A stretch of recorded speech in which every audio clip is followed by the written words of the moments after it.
Ngayon naman, magluluto ako ng... Yan na yung kanin ko. Lulutuin ko yan. Wala kasi akong magawa. Wala na akong chef eh. Kaya, ako na lang.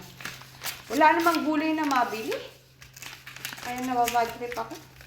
Hindi ko maintindihan yung gulay nila doon kung ano yun.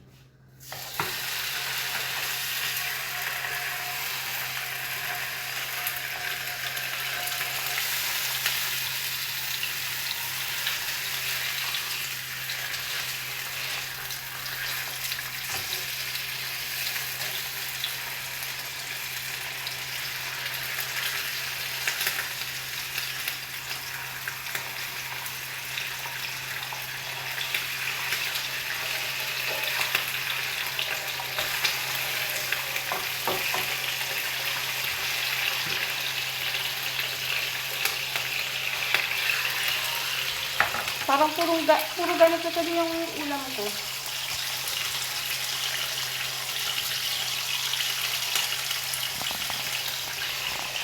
Magaganda yung gamit ko dito.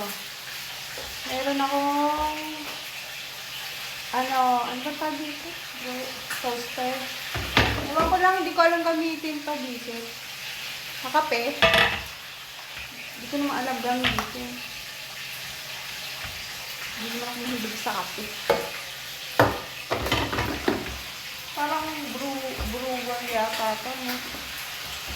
Brewer. Gusto kong gamitin to. Kasi hindi ko alam paano. Ano kayo ginagamit yan? Yung ano?